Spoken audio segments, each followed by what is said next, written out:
Hello friends. இன்னைக்கு நம்ம இந்த வீடியோல என்ன பார்க்க போறோம்னு பார்த்தீங்கன்னா ஸ்டார் டெல்டா ஸ்டார்ட்டருடைய கண்ட்ரோல் பேனல் வயரிங் பத்தி பார்க்க போறோம். ஆல்ரெடி நம்ம சேனல்ல டியூவல் ஸ்டார்ட்டருடைய பேசிக்கா கண்ட்ரோல் பேனல் வயரிங் எப்படி இருக்கும், அது எப்படி ரீட் பண்ணணும்னு சொல்லிட்டு ப்ரீவியஸ் வீடியோ போட்டிருந்தோம். அதை பார்க்காதவங்க அதை போய் பாருங்க. ஏன்னா நம்ம ஒரு இண்டஸ்ட்ரியில் ஒர்க் பண்றீங்கன்னா, கண்டிப்பா நிறைய மிஷினரிஸ்ல ஒர்க் பண்ற மாதிரி இருக்கும். அதெல்லாம் நிறைய டிராயிங்ஸ் ரீட் பண்ற மாதிரி இருக்கும். அதெல்லாம் நிறைய கண்ட்ரோல் சர்க்யூட் மேடிஃபிகேஷன் பண்றது, அதெல்லாம் ஏதாச்சும் ப்ராப்ளம் ஏற்பட்டா சர்க்யூட் ட்ரபிள் ஷூட்டிங்ஸ் நிறைய விஷயத்துக்கு இந்த கண்ட்ரோல் பேனல் ரீடிங்ன்றது ரொம்ப இம்பார்ட்டன்ட். அதனால தான் நம்ம இந்த விஷயத்தை பத்தி நம்ம நிறைய வீடியோ கண்டினியூஸா போட்டுருக்கோம். அதெல்லாம் நிறைய டிராயிங்ஸ் நம்ம ஃபியூச்சர்லயும் நம்ம போடலாம்னு இருக்கோம். ஓகேங்களா? அதெல்லாம் நம்மகிட்டயே இந்த சிங்கிள் லைன் டயக்ராம் ரீடிங் கோர்சஸ்லாம் இருக்கு. அதை போய் பார்த்தா கூட உங்களுக்கு ரொம்ப ஈஸியா இருக்கும். ஏன்னா அதுல எல்லாமே அட்வான்ஸ்டான டீட்டெயில்ஸ் எல்லாமே நான் அதில் கொடுத்துருக்கேன். அதுலேயும் நீங்க போய் பாருங்க. ஓகே, இந்த வீடியோ நம்ம பார்க்க போது எல்லாமே ஸ்டார் டெல்டா ஸ்டார்டருக்கான பேசிக் வயரிங் எப்படி இருக்கும், எப்படி ஒர்க் ஆகுதுன்னு சொல்லிட்டு பார்க்க போறோம். நார்மலாக நம்மளோட 3 பேஸ் இண்டக்ஷன் மோட்டர் ஸ்டார்ட் பண்ணுறதுக்கு direct online starter, star delta starter, அப்புறம் ஆட்டோ டிரான்ஸ்ஃபார்மர் ஸ்டார்டர், அப்புறம் ரோட்டார் ரெசிஸ்டன்ஸ் ஸ்டார்டர்னு சொல்லிட்டு ஒரு 4 டைப் ஆஃப் ஸ்டார்டர் இருக்கு. அதெல்லாம் டிபெண்ட் அப்பான் அதோட கெப்பாசிட்டி ஹெச்பி பொறுத்து நம்மளுடைய ஸ்டார்டர் சூஸ் பண்ணுவாங்க. ஓகேங்களா? பிலோ 5 ஹெச்பி இருந்துச்சுன்னா நம்ம டியூவல் ஸ்டார்டரே யூஸ் பண்ணலாம். அதுக்கு மேலே போகும்போது ஸ்டார் டெல்டா ஸ்டார்டர் யூஸ் பண்ணுவாங்க. ஏன்னா ஸ்டார்டிங் கரண்ட் லிமிட் பண்ணுறதுக்கு. ஓகேங்களா? இப்போ நம்ம இந்த சர்க்யூட்ல பார்க்க போது 2 டிவிஷனாக பிரிச்சிருக்கு. இது பவர் சர்க்யூட்டுக்கான ஒரு டிராயிங், இது கண்ட்ரோல் சர்க்யூட்டுக்கான ஒரு டிராயிங். அதே போல் பவர் டெர்மினல் பிளாக்கான டீட்டெயில்ஸ் கொடுத்துருக்காங்க. இங்கே பார்த்தீங்கன்னா கண்ட்ரோல் டெர்மினல் பிளாக்கான டீட்டெயில்ஸ் கொடுத்துருக்காங்க. இப்போ நம்ம என்ன பார்க்க போறோம்னு பார்த்தீங்கன்னா பவர் சர்க்யூட் இருக்கக்கூடிய பேசிக் காம்பனன்ட்ஸ்லாம் பார்க்க போகிறோம். நம்மளுடைய பவர் சர்க்யூட்டுக்கான டிராயிங் காமிச்சிருக்காங்க. இதில் பார்த்தீங்கன்னா நம்மளுடைய கண்ட்ரோல் சர்க்யூட்டுக்கு போகக்கூடிய சப்ளை வோல்டேஜ் காமிச்சிருக்காங்க. அதெல்லாம் ஃபியூஸ் யூனிட் காமிச்சிருக்காங்க. 3 ஃபேஸுக்கு 3 ஈக்குவலண்ட்டான ரேட்டிங் உள்ள ஒரு ஃபியூஸ் யூனிட், அப்புறம் நியூட்ரல் டெர்மினல் லிங்க் காமிச்சிருக்காங்க. அதெல்லாம் பார்த்தீங்கன்னா C2, C3, C1 சொல்லக்கூடிய ஸ்டார் டெல்டாக்கு அப்புறம் மெயின் கான்டாக்டருக்கான எல்லாத்தையுமே கான்டாக்டருக்கான டெர்மினல் கனெக்ஷன் காமிச்சிருக்காங்க. இது மெயின் கான்டாக்டர், இது ஸ்டாரு, இது டெல்டா கான்டாக்டர். அதெல்லாம் நம்மளுடைய மோட்டருடைய பேசிக்கான ஒயரிங்லாம் எப்படி இருக்குன்னு சொல்லிட்டு நம்மளுடைய பவர் சர்க்யூட்ல காமிச்சிருக்காங்க. இப்போ இந்த பவர் சர்க்யூட்ல இருக்கக்கூடிய கான்டாக்டர்லாம் எப்படி ஆன் ஆகும், என்ன சீக்வன்ஸ் ஆன் ஆகும் சொல்லிட்டு நம்ம இந்த டிராயிங் பார்த்தா உங்களுக்கு கிளியரா புரியும். ஓகேங்களா? கொஞ்சம் ஜூம் பண்ணிக்கிறேன். இதுதான் நம்மளுடைய ஸ்டார் டெல்டா ஸ்டார்டருக்கான ஒரு பேசிக்கான கண்ட்ரோல் சர்க்யூட் டிராயிங். ஓகேங்களா? இதுல பிஎம்ஆர்னு போடுறது என்னன்னா ஓஎல்ஆர். இது இங்க பாருங்க, இங்க இன்கேஸ் ஏதாச்சும் ஓவர்லோட் ஆச்சு, ஏதாச்சும் மோட்டர் ஜாம் ஆயிடுச்சு, அதெல்லாம் அதிகமான கரண்ட் எடுக்குதுன்னா இந்த ஓஎல்ஆர் ட்ரிப் கமெண்ட் கொடுக்கும். அதுதான் சீரிஸ்ல கொடுத்துருக்காங்க. அப்போ ட்ரிப் கமெண்ட் கொடுக்கும்போது என்ன ஆகும், நம்மளுடைய மோட்டருக்கான கண்ட்ரோல் சப்ளை எல்லாம் கட் ஆகிட்டு நம்மளுடைய மோட்டர் ப்ரொடெக்ட் பண்ணும். எப்பயுமே ஓயிலர் இது போல் சீரிஸ்ல ஸ்டாப் புஷ் பட்டனுக்கு மேலே நம்ம கனெக்ட் பண்ணியிருப்பாங்க. ஓகேங்களா? இந்த டிராயிங்கில் பார்த்தா உங்களுக்கு புரியும். பிஎம்ஆர் 1ன்றது இது ஒரு ஓயிலருக்கான ஒரு என்சி எலமெண்ட். இது என்சி நார்மலி க்ளோஸ்டு. அதே போல் டெர்மினல் பிளாக் 2 TB2ன்னு போட்டுருக்கேன். இது ரிமோட் ஸ்டாப். நான் சொன்ன மாதிரி ஒரு மோட்டர் நீங்கள் ரிமோட் ஜோன்லேருந்து ஆன் ஆஃப் பண்ணணும்னா இது போல் TB1 TB2லேருந்து நீங்கள் ஒரு பேரல் கனெக்ஷன் எடுத்து நீங்கள் ஒரு என்சி புஷ் பட்டன் போட்டு நீங்கள் மோட்டரை ரிமோட் ஜோன்லேருந்து ஆன் ஆஃப் பண்ணலாம். அதே போல் ஸ்டாப் புஷ் பட்டனும் காமிச்சிருக்காங்க, நார்மலாக காமிச்சிருக்காங்க. ஓகேங்களா? அது இல்லாமல் இங்கே பார்த்தீங்கன்னா ஆட்டோ மேனுவலுக்கான செலக்டர் சுவிட்ச் காமிச்சிருக்காங்க. ஆக்சுவலி இந்த டிராயிங் என்னென்னு பார்த்தீங்கன்னா நான் சொன்ன மாதிரி ஒரு ஃபயர் ஹைட்ரண்ட்டுக்கான ஒரு பேசிக் டிராயிங். இது ஒரு 50 ஹெச்பிக்குள்ள ஒரு மோட்டர் ஸ்டார்ட் பண்ணுறதுக்கு யூஸ் பண்ணக்கூடிய ஒரு கண்ட்ரோல் டிராயிங். இதில் பார்த்தீங்கன்னா ஆட்டோ அண்ட் மேனுவல் ஆப்ஷன் கொடுத்துருக்காங்க. எப்போல்லாம் நம்ம ஆட்டோவில் போடுறோமோ அப்போ என்னன்னா நம்மளுடைய ப்ரெஷர் சுவிட்ச். ஓகேங்களா? இங்கே நம்ம ஃபயர் ஹைட்ரண்ட்ல பார்த்தீங்கன்னா ப்ரெஷரை வச்சு ஆன் ஆஃப் பண்ணுற மாதிரி வச்சுருப்பாங்க. இப்போ சப்போஸ் நான் ஒரு 9 பார் செட் பண்ணியிருந்தேன்னா 9 பார் ரீச் பண்ண உடனே அந்த என்ஓ என்சிஐ நமக்கு motor start comment current flow நடக்கும். இதுதான் அந்த ஆட்டோவில் நடக்கக்கூடிய. மேனுவல் நம்ம நார்மலாக புஷ் பட்டன் மூலிமா ஸ்டார்ட் பண்ணுறது, அப்புறம் ஸ்டாப் பண்ணுறது, அது போல் ஆப்ரேஷன்லாம் பண்ணலாம். ஓகேங்களா? இது ரிமோட் ஸ்டார்ட். அதே போல் நான் சொன்ன மாதிரி தான் ரிமோட் ஜோனில் நம்ம மோட்டர் ஸ்டார்ட் அண்ட் ஸ்டாப் பண்ணுறது யூஸ் ஆகுது. ஓகேங்களா? இதுதான் நம்மளுடைய ஆட்டோ மேனுவலுக்கான செலக்டர் சுவிட்சிலேருந்து எப்படி புரியுதுன்னு உங்களுக்கு புரியுதுங்களா? மேனுவலில் போட்டிங்கன்னா இந்த புஷ் பட்டன் மூலியமா ஆன் பண்ணலாம். இதே ஆட்டோவில் போட்டிங்கன்னா இந்த கனெக்ஷன் மொத்தமே டிஸ்கனெக்ட் ஆகிடும். அப்போ என்ன ஆகும்னா நமக்கு இது மூலியமா ப்ரெஷர் சுவிட்ச் மூலியமா ஃபீட்பேக் போய் நம்மளுடைய கனெக்ஷன் நம்மளுடைய மோட்டர் ஆன் ஆகும். இந்த டிராயிங்கில் பார்த்தீங்கன்னா உங்களுக்கு கிளியராக புரியும். இதில் பார்த்தீங்கன்னா நம்ம என்னென்ன இருக்குன்னு ஆல்ரெடி சொல்லியிருக்கேன். பவர் சர்க்யூட்டில் பவர் கண்ட்ரோல்ஸ் பவர் சர்க்யூட்டில் பார்த்தீங்கன்னா வந்து C1 C2 அப்புறம் மெயின் காண்டாக்டர்னு சொல்லியிருந்தேன். பட் அந்த காண்டாக்டர்லாம் வந்து எப்படி ஆன் ஆகும் அதை பற்றி நம்ம இதில் கிளியராக பார்க்கலாம். இப்போ நான் ஆக்சுவலாக வந்து நம்ம மேனுவலில் போட்டிருக்கோம்னா எப்படி ஆன் ஆகும்னு பார்க்கலாம். இன்கேஸ் வந்து இது வந்து நான் மேனுவலில் வந்து செலக்ட் சுவிட்ச் போட்டுட்டேன். அப்போ நம்ம ஸ்டார்ட் புஷ் பட்டன் அழுத்தும் போது என்ன ஆகும்னா இந்த டைமர் வந்து ஆல்வேஸ் வந்து கனெக்டில் இருக்குது. அப்போ என்ன ஆகும், டைமர் வந்து ஆன் ஆகிட்டு நம்மளுக்கு வந்து டைம் முடிஞ்ச உடனே வந்து ஸ்டார் அண்ட் டெல்டா டிரான்ஸ்ஃபர்மேஷன் வந்து நடக்கும். ஓகேங்களா. இந்த டைமருடைய T1 போட்டிருக்காங்க பாருங்கள். இதெல்லாம் வந்து இந்த டைமர்லேருந்து வரக்கூடிய ஃபீட்பேக் NO.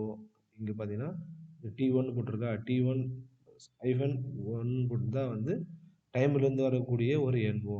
அதே போல் T1 போட்டதாலே வந்து டைமர் வழியமாக ஆன் ஆகக்கூடிய ஒரு கண்ட்ரோல் சர்க்யூட்னு வந்து நீங்கள் ஞாபகம் வச்சுங்க. ஓகேங்களா. அதே போல் காண்டாக்டருக்கும் தனித்தனியாக இருக்கும். ஓகே, இப்போ வந்து ஆக்சுவலாக வந்து இது NCல தான் இருக்கும். பட் டிராயிங் வந்து தப்பாக காமிச்சிருக்காங்க. ஏன்னா நம்ம ஸ்டார்ட் பட்டன் அழுத்தின உடனே என்ன ஆகும்னா வந்து ஸ்டார் காண்டாக்டர் இது C1 ஆன் ஆகும். அதெல்லாம் வந்து மெயின் காண்டாக்டர் வந்து ஆன் ஆகும். இதுதான் வந்து நம்மளோட ஸ்டார் டெல்டா ஸ்டார்டோடைய மெயின் ஃபங்க்ஷன். ஃபஸ்ட்டு எப்பயுமே வந்து மோட்டர் வந்து ஸ்டாரில் தான் ரன் ஆகும்.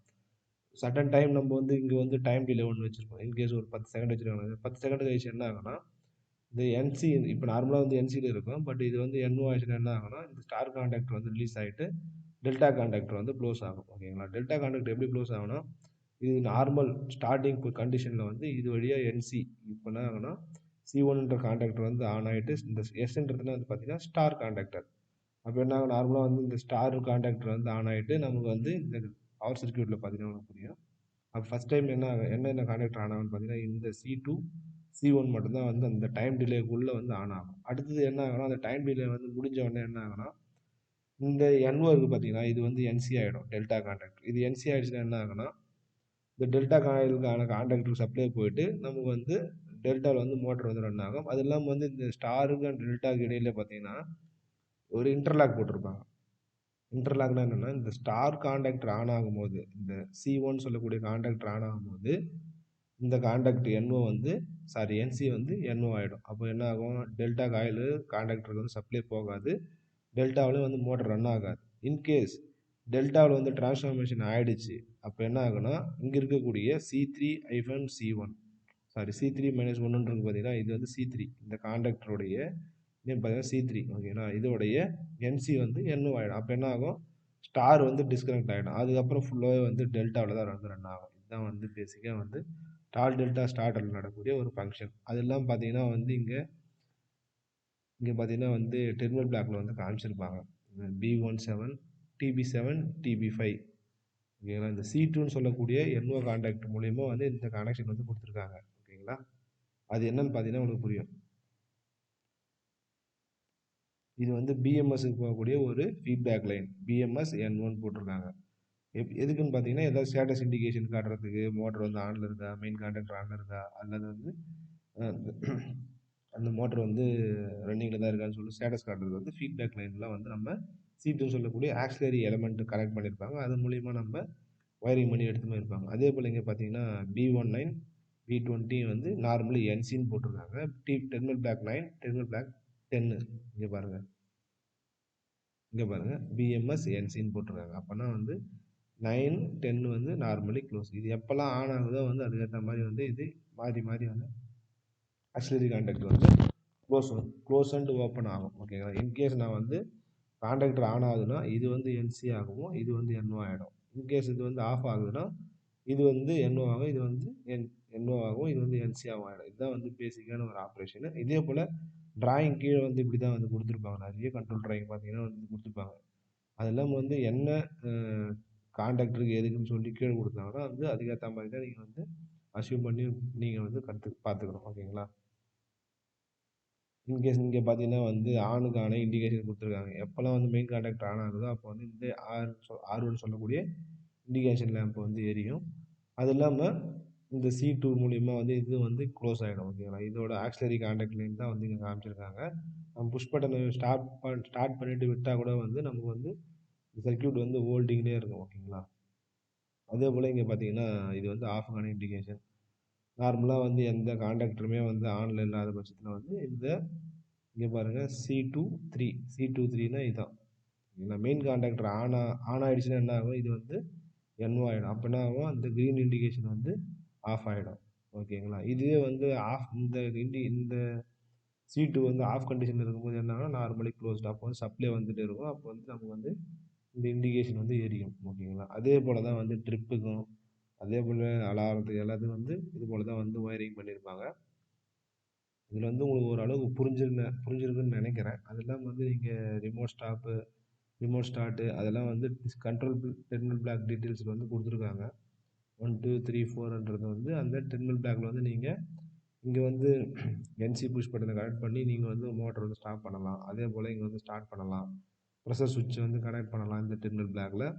அதே போல் பிஎம்எஸ் இந்த ஆட்டோமேஷன் சிஸ்டம்லாம் இருக்குல்ல, பில்டிங் மேனேஜ்மெண்ட் அந்த சிஸ்டத்துக்கு வந்து நம்ம மோட்டர் வந்து ஆன்ல இருக்கா ஆஃப்ல இருக்கான்னு சொன்ன உடனே இண்டிகேஷன் ஃபீட்பேக் எடுக்கலாம். அதுக்கெலாம் வந்து இந்த லைன்ஸ்லாம் டெர்மினல் பிளாக்லாம் கொடுத்துருக்காங்க. உங்களுக்கு இதில் ஓரளவு புரிஞ்சிருக்குன்னு நினைக்கிறேன். அதெல்லாம் வந்து ஆட்டோவில் நான் சொன்ன மாதிரி பார்த்தீங்கன்னா வந்து இந்த ப்ரெஷர் சுவிட்ச் மூலியமாக வந்து டைரெக்டாக வந்து ஆன் ஆஃப் ஆகும்.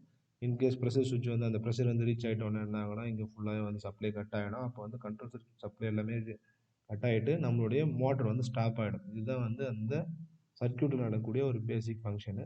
இந்த வீடியோ பார்த்து ரொம்ப நன்றி ஃப்ரெண்ட்ஸ். ஏதாச்சும் டவுட் இருந்தால் கமெண்ட்டில் தெரிவிங்க. இதுபோல் இன்ட்ரெஸ்டிங்கான வீடியோ வேணும்னா நம்ம சேனலை வந்து சப்ஸ்கிரைப் பண்ணுங்கள். அது இல்லாமல் வந்து நம்மக்கிட்ட வந்து அட்வான்ஸ்டு நிறைய இண்டஸ்ட்ரியல் கோர்சஸ்லாம் இருக்குது. அதை ஜாயின் பண்ணுறவங்க வந்து விருப்பம் இருக்கிறவங்க ஜாயின் பண்ணுங்கள். இந்த வீடியோ பார்த்து ரொம்ப நன்றி. தேங்க்யூ.